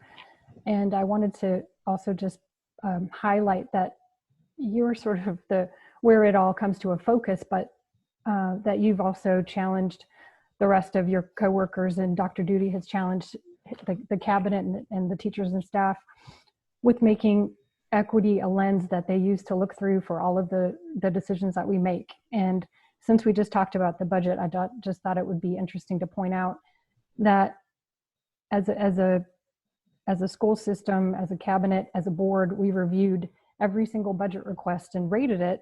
And one of the criteria was whether or not that item was likely to advance equity in the district. And so I think it's just important to note that we are trying to permeate this emphasis on equity through all of the decisions that we make. And it's not just the standalone things that we're doing that are called out here, but that it's really our mindset. And we've really been working hard to shift our mindset to keep it in mind in everything that we do. So thank you for your work here. And I just wanted to say that there's more work going on than even you've put in bullets here. Absolutely, thank you. I have a question, but I also have a comment to the folks listening in, which is that all of this information you can find on the website. I sometimes have troubles navigating. It's an excellent website, but the key is that you have to scroll down. And when I go to our home page, it looks like a self-contained page, and I never realized there's a little sign at the bottom that says scroll down. I don't see it, and so I think that I can't find what I'm looking for. If you scroll down, you'll find an entire section devoted to our equity initiatives, including a link to the Equity Action Plan. And I would encourage those with an interest in this work to do that. Scroll down and click the link and follow, and follow the link to the very detailed Equity Action Plan, so that you can get a sense of all the work that's going on. This is a lot of work coordinated by Dr. Huddleston. And it's good work, and take a look. But I also have a question that sort of is similar to James' question, and this is just I know that to some extent there's an effort to do this, for instance, through the Decatur dinners, but to broaden the conversation to the wider community. And the Decatur dinners is a great institution, but we're dependent on volunteer moderators who do not necessarily have the same training and level of expertise as the Pacific group. Is that the name of the group? Pacific Education Group. The Pacific Education Group. And one of the when we're talking about systemic racism, one of the most important things that I think we could do is to get the leaders in our community who have the ability to change systems, to open people's eyes, so that we can understand the lens that we need to view these problems through, and the impacts, the unintentional impacts that many of the things, when we do things the way that we've always done it, there's racism built into that we're not cognizant of. And so I think it's very important that we broaden it, because we're a school system, we're a part of it, but we're not all of it. And we need everybody in our community to be a part of it. And it'd be very nice if we could somehow bring the Pacific Education Group to Decatur and somehow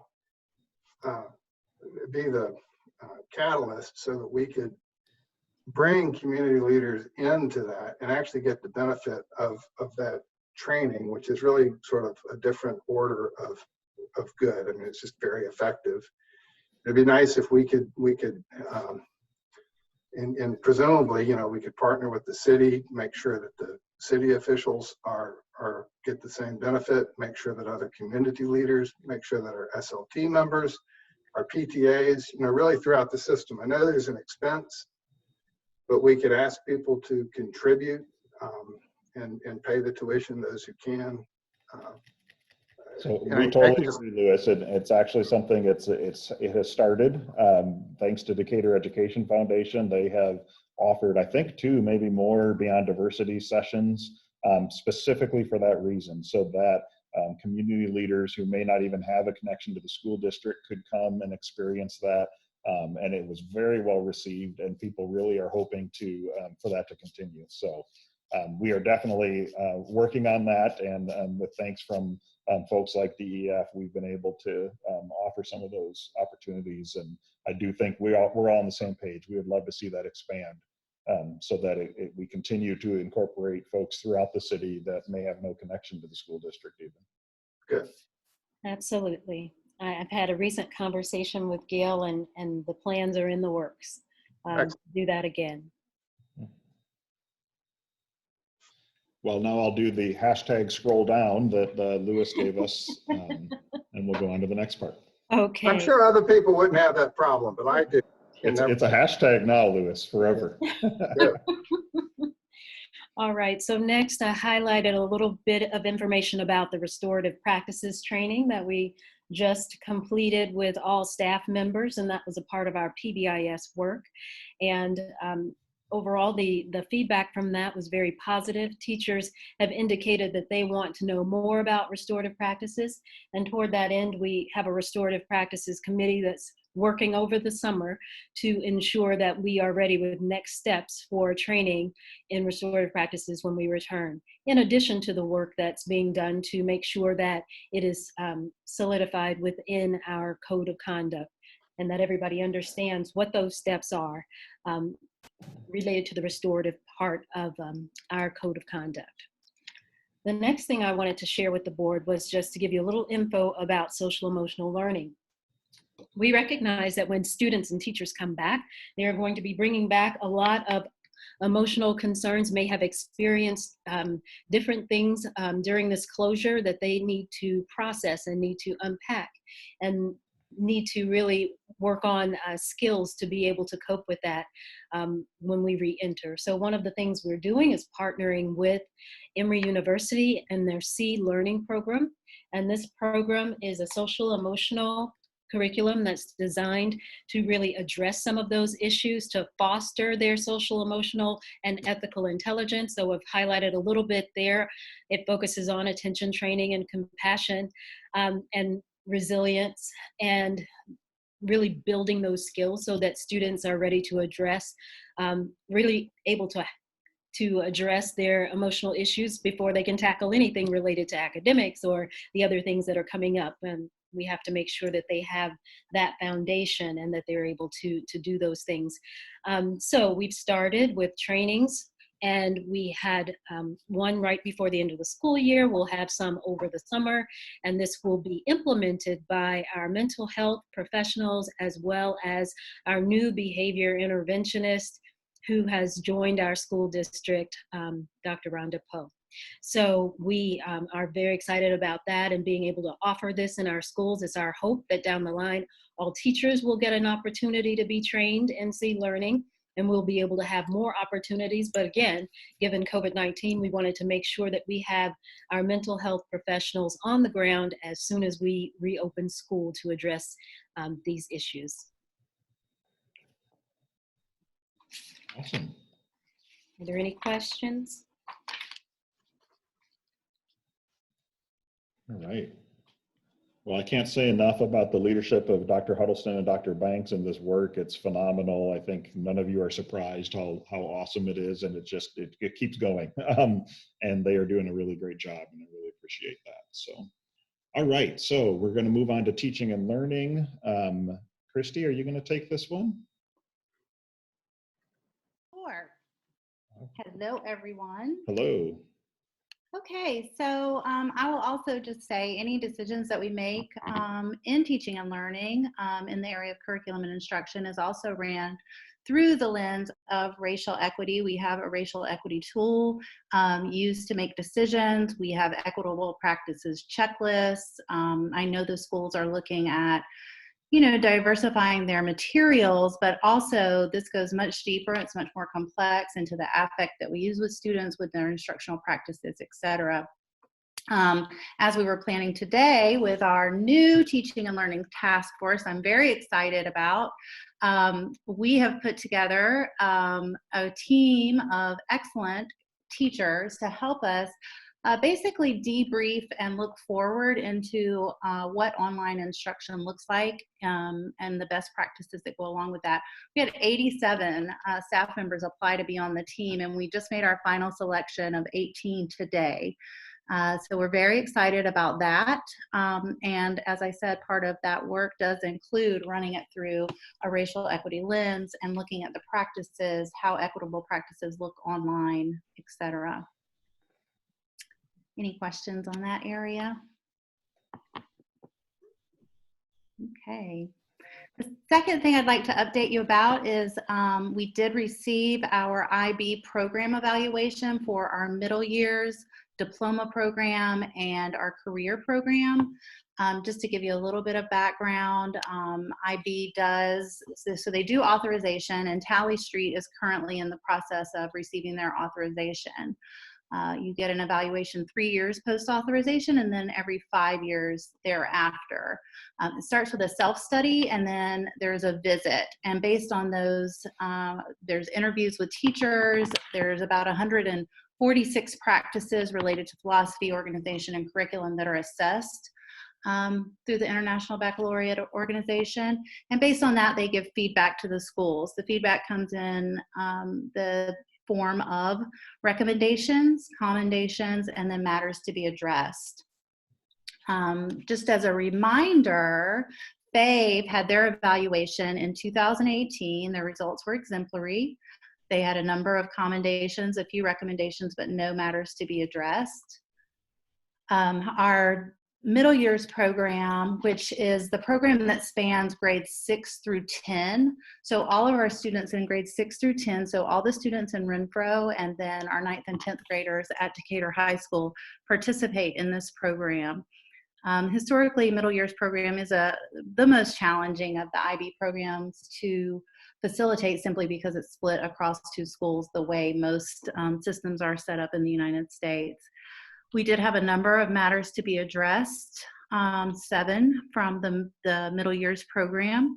These will provide evidence to IB that we are working towards or meeting these expectations by March. A lot of them have to do with training. And as I mentioned previously, we have created a partnership with Casey. They will be doing a training, hopefully in person at Decatur High School over the fall break, and we are sending approximately 50 teachers to be trained this year. I felt it was a top priority, so we in curriculum and instruction partnered with the schools to make sure that that happened. And then there are some other areas that we are looking at to provide support for the schools so that we can meet the expectations of IBO. Our diploma program and career program, there was only one matter to be addressed, and that also had to do with the training, which, as I said, we will have that met through our partnership with Casey, as well as some online training to make sure that all of the teachers are certified the way that they should be according to IB and have that training that they need to meet those expectations. So we didn't get into the specific details. It's all there in the report. And for anybody who's watching or listening to this meeting, just go to our website and go to the board agendas, and it's all right there if you want to see the details of the outcomes from those reports. Any questions for Christy on that? All right. Moving on, quick update on legislature. Courtney, are you doing this update? Yes, I'm having trouble with my headphones. Can you hear me? Yes, we can. Okay. I'll keep it really quick because it's not much here other than the legislature will return on Monday for their 30th legislative day. So they'll have 10 legislative days to pass the budget because it has to be passed by July 1st. That's really all I have for the update so far. They haven't really discussed much about what they're going to do when they come back other than the budget. And I heard the Lieutenant Governor yesterday say that the other priority for, at least for the Senate, was to pass the hate crimes legislation. So that's all I have for the update from that. Courtney, just to be clear, so is June 15th the first of 10 more days that they can meet? Is that what you're saying? Correct. Yes. So, well, they can take those 10 days for the rest of the month. They don't have to be consecutive. Correct. Yeah. Yeah. All right. Any questions for Courtney? All right. Thanks, Courtney. No problem. The budget stuff, it's really, you've already heard most of this already. We put it in the update just so it was all together. If you have any more questions about that, we'd be happy to answer them. Otherwise, we'll move on to the next part. All right. Staff support. Adina, are you going to do this part? There she is. All right. Take it away, Adina. Good afternoon to the board and Dr. Duty.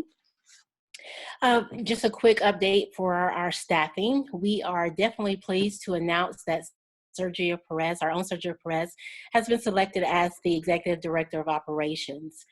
During this process, we had over 42 candidates that applied to this position. And out of those 42 candidates, 4 of those advanced and were selected to participate in interviews and a performance task. So our own, like I said, Sergio Perez, he rose to the top, and we are definitely pleased to have him in that position. He is coming to this position as our former Director of Facilities. So we congratulate him in that new role. And if you look in your videos, you can see Sergio there. Hi, Sergio. Good to see you. Good to see you, everyone. Thank you. Great to have you in your new role. Moving on in the vein of staffing, as of date, the Staff Support Department has received and processed over 85 recommendations for hire. And of course, this number is ever changing as we continue to fill vacancies throughout the district with internal transfers and external candidates for the upcoming year. Right now, we are working to and options. Before we were looking at options for virtual and in-person onboarding our new hires. But right now we are moving in the vein of just virtual options, moving to closer to the beginning of the year. Also making sure that we are compiling a schedule for our criminal background checks, just to adhere to the CDC safety guidelines. And also we are in the process of compiling our curriculum and agenda for our new hire orientation days, which will also be virtual for our certified and classified employees.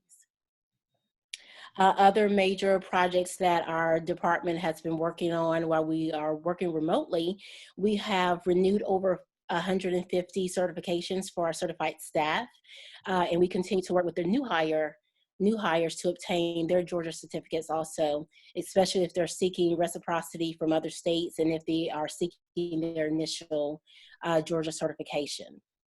And last but definitely not least, we are working with the College Heights administrative team for the reopening on June 15th. And this includes us complying with the Family First Coronavirus Response Act. And this went into effect April 1st, 2020. So as HR professionals, we are immersing ourselves into this act and really getting an understanding and to interpret and manage the law. So we are working closely with the equity and student support team so we can compile a workflow process in order for us to manage the staff leaves in compliance to the act. Awesome. Thanks, Adina. Any questions for Adina? Adina, could you go in just a little deeper on some of the things this act entails and what kind of changes we'll be seeing in College Heights? Exactly. So with this, with the reopening of College Heights, it actually is giving us a pilot of what we will do for the fall when we reopen the entire district. So 2 main components of this act is the Expansion Act, which deals with the your child care And so if you're unable to return back to work or work remotely and the child care facility is not open, then you have the ability to apply for this leave. And we have different criteria for you to meet to receive this act. Receive the leave, I'm sorry. And then the paid emergency leave is for anyone that has directly been affected by COVID. If you have symptoms, if you're caring for someone that has symptoms, things like that, that is the Emergency Care Act. And so that affords you 2 weeks of paid emergency leave. And if once you are cleared to come back to work, then you will not have to use your accrued leave. And just so you all know, with the College Heights opening, the team at College Heights has done such an awesome job working with others around the district to come up with how we could even do this, right? And so it has been a full team effort. There's HR implications, there's operations implications, there's health implications, there's just all kinds of different things. And they have really done an awesome job, like they always do, helping get those things figured out. And like Adina said, it is kind of a trial run to see how things go and how do all these processes work and whatnot. So it's awesome. Any other questions for Adina?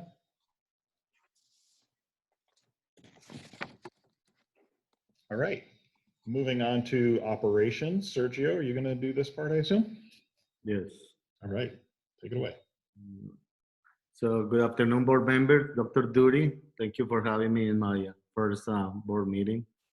So the operations department will keep working to support all activities for our stakeholders. We are accelerating the renovations and construction of GR projects. The Career Student Center construction project is ahead of schedule. We are almost 85% completed at this time. We're waiting for the partition wall at this time, and we are working to provide ideas for the FF&E for what furniture is going to be placed in those areas. We are upgrading the technology in the air conditioning pumps. We are installing vibration sensor controllers through the district that will help us to prevent breakdowns and reduce unexpected budget expenses. We also are introducing a cold plasma air purification system inside the air conditioning of College High Early Childhood Learning Center to ensure the building will be safe for our staff, students, and community. These devices will kill mold, bacteria, and viruses. It's being used by the Navy, by the hospitals, and is really providing really good results. And we see in a lot of other school districts trying to install this system to prevent the COVID-19. We are also working to determine scenarios and logistics associated with the needs and requirements for the start of the new school year. We have scheduled a removal and replacement of the modulars over the ECLC. We are working with the vendors to ensure completion as expected. This is going to be a tight schedule, but we believe we're going to be able to complete it before the school starts. The nutrition and custodial department are preparing and training staff for the opening of ECLC.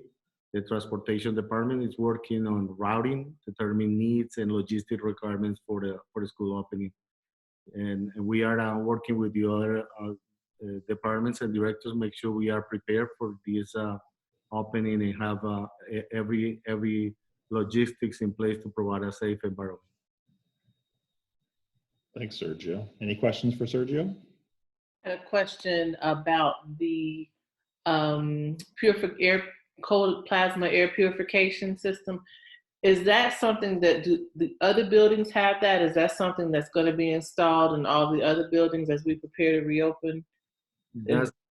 So we don't have that system in the other schools. This is a new device. Then our goal is to be able to install in all the schools through the district. So we start with ECLC and we are exploring options to install these devices all over the district. Any other questions? Waiting to see. I have a kind of off-point question, but if any other board members have one, they should go first. All right, then. I asked David, but I'm guessing that many people, if we have any left watching this meeting, are very curious why all of our school buses are at the high school parking lot. Can you just let us? So we are working on a repavement some of the back parking lot. So in order to do that, we had to relocate the buses so you can have ride time and stripping time and all that kind of stuff.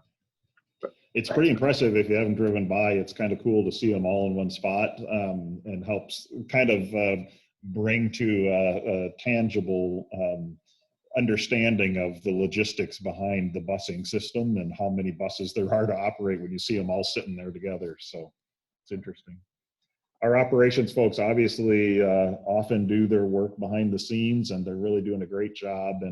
And I know that Sergio is going to carry that tradition on and move it forward even further. So they're really doing great work. There's a lot to do this year with all the stuff with coronavirus and whatnot, and they're stepping up and doing a great job. All right, technology. Eston, I see you there. Hey, good evening, everyone. Got a litany of projects and whatnot listed out for you in the report. I've got one really substantial correction to make, and that is at the beginning of the second paragraph. That's not 99.36 parents and guardians. That's 99.36% of parents and guardians. So sorry, I missed that. I did want to meet that 3600ths of a person, but there you go. We have been splitting our time between sort of looking back at what has and hasn't worked on the technology front of remote learning, and really taking a close look at the technology aspects of the remote learning survey that went out to grades 6 through 12 students and to all staff members and to all parents. We've been happy to see that our families have overwhelmingly reported that they have been connected and they did not want for access to a device. But we did see a higher rate of people pointing out that they had less than reliable internet connectivity. And so we have a bit of a stockpile of additional hotspots so that if the need presents itself going into next school year's opening, we have more on hand to more readily meet our families' needs to get their children online. I also want to give a shout out to the DOE. They, for the last couple of months, have really leaned on the major telecoms. And we've seen the telecoms directly reaching out to many of their customers around the area of internet connectivity to families. But we also have coming out really any day now, a series of state contracts instruments that can drive down the price to school districts of putting a hotspot into the hands of a family or an employee, because we've given actually quite a few of these hotspots to staff members who are just missing, who don't have that connectivity piece. So that is very heavily on our mind, and props to the DOE because they've really been a great partner in applying pressure in a way that a district like ours can't. We also have just the usual bevy of it's summertime and we have few people in buildings, and so this is a good time to get things done. I won't rattle off all the work that we have going on, but we're pretty busy. We're excited to bring some substantial improvements, not only to building physical security through some substantial work on surveillance cameras, but also ensuring that our network infrastructure has the best-in-class security. And those are two major areas of focus for us over the next couple of months before school reopens, along with ensuring that ECLC has as smooth a reopening as possible. We are very excited to see the new modulars going into place soon, and so we'll be ready to get those equipped as soon as possible afterward. And the whole team at ECLC, not just our tech, but the whole team, that I don't think we could ask for a better opening pilot site for our district. The staff and the principal and everyone in under that roof is I think well situated to be our first at bat at getting us back up to speed, so to speak. So I'm happy to field any questions you have about any of the particulars here or anything else is on your mind. Any questions for Eston? I have a question. If I'll wait and see if anyone else does. Esther, my question is whether, to what extent are we providing not only the hot spots, but IT help? You know, as I've had to move my work to my home, I've spent a lot of time on my own IT, and I imagine other folks might need some help. I've needed. So what we did as part of rolling out the option for any student without question to take a device home, we gave out 1,400 of those. Part of the follow-up to sort of keep them in good condition was a chain of how families can request IT help with the equipment. And so from the get-go, the communication chain was for if a student had difficulty with their district-owned device, to let their teacher know, so that the teacher would be aware that the student might not be able to fully participate as much as they had. And then the teacher would use our internal tools to submit a ticket on behalf of that student. We have a very strong ticketing platform. In fact, our colleagues in facilities are about to transition over to using it themselves too. And so we've been using our internal tools with a lot more help from our teachers to surface and to respond to technology issues from kids. I'm happy to share, this might have been in a board report last month, that our service level agreements for closing out break, fix, repair tickets, our repair rate, if it wasn't steady, I think it actually went up, our compliance rate for that SLA. For staff members have always had access to the ticketing platform. And so at the end of the day, or really throughout the day, our techs have areas that they're responsible for when they've had to go deal with their own lives during this pandemic. We've had coverage to have each other's back. And so in some ways, just the break fix component of technology support has continued same as it has during the day. Just the delivery mechanism might change a little bit more remote support on the device, for example, than hands-on. Great. That's good. Eston's done a great job, not only just building a great team, but also building a culture of support in that team, and not only supporting each other, but supporting all the folks that they're designated to support, and making sure that we get in there. So it was a natural extension when we went fully online like this. They just jumped right in, and it you would think it wasn't a big undertaking. It really was, but they didn't make it look that way, and it just went really well. So. Anything else for Eston? All right, thanks, Eston. I'm not sure who is running this part. Maggie, are you talking through this part? Yep, that was me. Okay, take it away. Okay. Hey, everyone. All right, so just a couple concluding things here. Graduation for our high schoolers went very well. I want to thank Rochelle and Mr. Hatfield and all the team at Decatur High School for making sure that happened. We've called out a couple people in our comments here to thank them for the extra work and talent that they put forth to recognize our seniors for our very first, and hopefully never having to do again, virtual graduation. But I think it went as well as it could be. We do remain committed to try to do an in-person ceremony on August 1st as much as possible, and we'll be updating as we go along. Also, many of our elementary schools did fun little end of the year parades or events with their students to try to commemorate the end of the school year, hopefully giving them some sense of finishing this school year and taking some time and then being ready to start back in the fall. And that takes us to our last section, opening for next year. We are underway with lots of different models we're looking at. We're really looking at 3 different models and working through all the different logistics and scenarios and contingency plans for 3 of these. And the one, not that we're leaning one way or another, but we are definitely trying to flesh out these details. I know we would all love to come back 100% in person.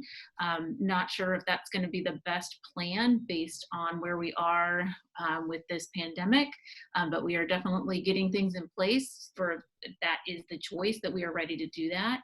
Also looking at a hybrid model, which would be some kind of mix between students doing some online learning and some face-to-face learning, as well as if it is just, if there's a second wave or there's an increased outbreak and the governor puts us again in a shelter at home order, that we are ready to put full digital learning back in place, and hopefully much upgraded from where we were when we jumped into that model in the fall. I think we've learned a lot from that. I think we've been able to make several improvements. So if we have to go back to that, we do have some improvements ready to go.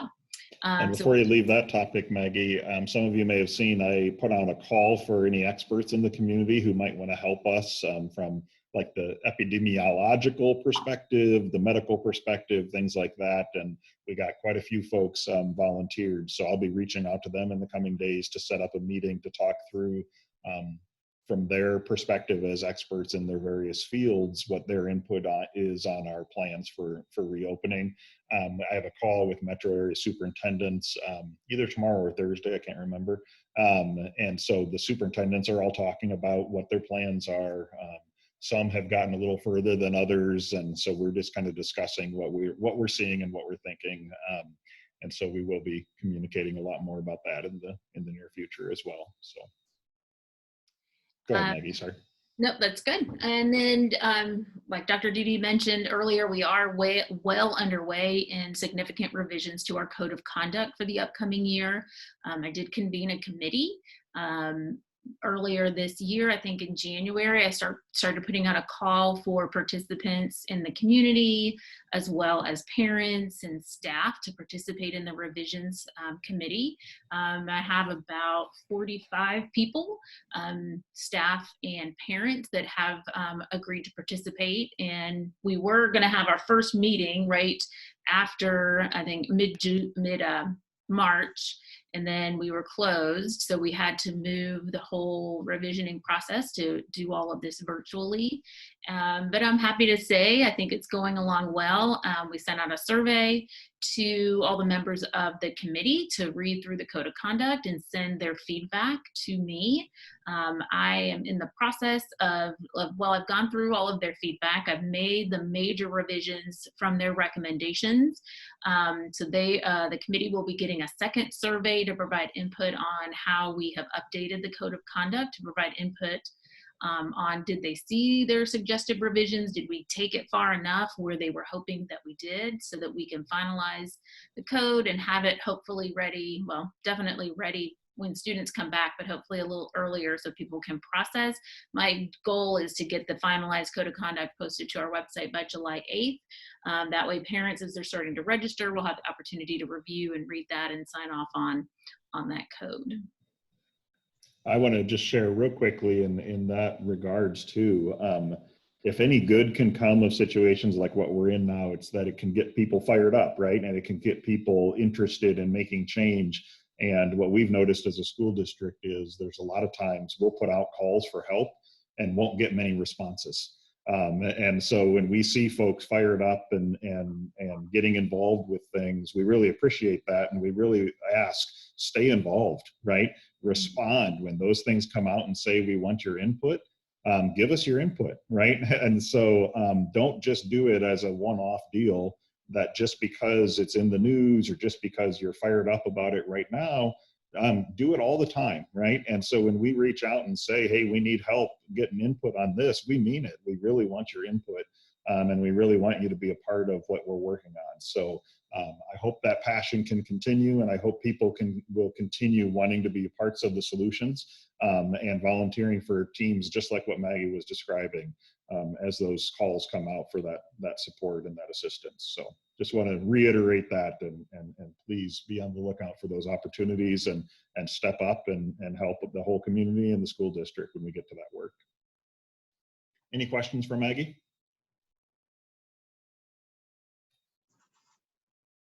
All right, very good, thank you. So that concludes our board update. And then the final thing we have is the senior exemption. James, I don't know if you want to give a quick update on where we are with the Homestead Exemption Committee? See, I emailed our chair, Paula Collins, today. I'm waiting to hear back from her. We should have another meeting, either was pushing for the 23rd or the 30th. Neither of those are set in stone. We're waiting on some data. Dr. Duty, I'll touch base with you tomorrow or Thursday. They just had asked for some data about the number of households that were impacted by each of the levers, both the income lever and the total house exemption, to move that. And then I had asked Paula to just sort of reach out outside of the committee, the members of the school board, about what they wanted to see, what they wanted research on in terms of creating subcommittees to move forward. So I was very pleased with how far the committee had come between the first and the second meeting. And if that's any indication, then I think that where they get in September, I'm excited to see. Awesome. I had a question. Go ahead, Gina. Get clarification. I know that last time we talked about the Homestead Exemption Committee, that we would go to the next meeting and be available to answer questions. I just wanted to get clarification on, now we're gonna let the committee kind of do their thing and take questions that come through you and Dr. Duty. I just wanted to get clarification on the board's engagement with the committee going forward. That is my understanding. We're using the FAQ page that has been created, that's on the website, on the Senior Homestead Exemption Committee, and I'll submit questions there. And I even checked myself, Jana, you would have been proud today that I was gonna email out the board, and I stopped and sent it to Paula, and trying to do my best to let them kind of steer it. And then if they have questions that are data driven, I'm pushing them towards Dr. Duty. And if they have questions about what the charge of the actual committee is, then me, and then I'll push them out towards us. And I know that Paula had mentioned some data that she was waiting on. Mm-hmm. Maybe you can answer this question. Have we been able to provide some of that information they were looking for? There is some data that we're still working on, and because we're going to have to get it from Georgia State. I know that for sure. Okay. Have you talked with Georgia State yet? So are they expecting the request? I have not talked to Georgia State yet. I wanted to make sure we had all the questions so we could ask them once and not pepper them over and over again. I just wanted to mention that there's, I think we've all seen a lot of the postings around community groups, and I wanted to make sure that we were able to direct community members to our FAQ, which we all worked very hard to contribute to, and I think it answers a lot of questions. So I wanted to just reiterate that I think we need to add that to the homestead exemption page. And I also think that it's a little bit buried, and I wonder if we could possibly add a quick link for the senior homestead exemption to direct people to that page, since it's such a prominent topic right now in our community, and I think it will make it a little bit easier for people to find that information. Yeah, I think that's a good idea. And just so we're clear, is the desire of the board then that we not call in to the next call, that we just stay away? We just need to, I mean, I don't care what we do, but we need to not make the call in the middle of the meeting, right? So is that what we want? Is it nobody dial in except James? That'd be my recommendation. Yes. Any other opinion? Same opinion. I would say either that or have the board be welcome to attend, since it is the public meeting, and just have us on mute so we could observe. Or if we feel strongly that we not be present, quote unquote, present in the meeting, I suppose we could watch the recording. But I, for one, am very interested in listening to the deliberations of the committee, because I think it will inform us on the reasons why decisions are made, and therefore it'll help guide us when we try to either completely agree and approve their recommendation or follow their desired direction and their intent. And so I just think it's really helpful to help inform us on what the priorities of the committee are and what's important to them. So I'll definitely watch the recordings, and you know, I'm flexible on how we do that. I just think that as a board, all of us should at least watch the recordings so that we can be informed on what the deliberations are and what the sticking points might be and what might be the, you know, most important aspects of the tax exemption. That's fine with me. So the agreement then is that either we will be silent observers or watch it later, but only James will actually participate as a talking member. Yes. Okay. All right, anything else on the homestead exemption?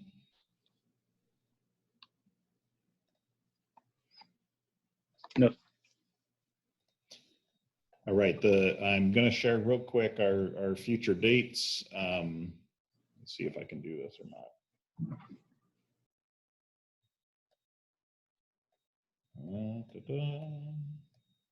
As you see me trying to make it the size that I need it to be. There we go. Hopefully now you can see the future dates. So those are the meetings that are coming up. You'll notice the July ones are marked as possibly virtually because we just don't know yet if we'll be allowed to come back together in person. I know we all want to do that as soon as possible, but I think we'll probably wait a little while to make a call on that. But those are those hearings and things that you heard about from Lanita earlier in the meeting about the budget. That's all in the year 2020, I suppose.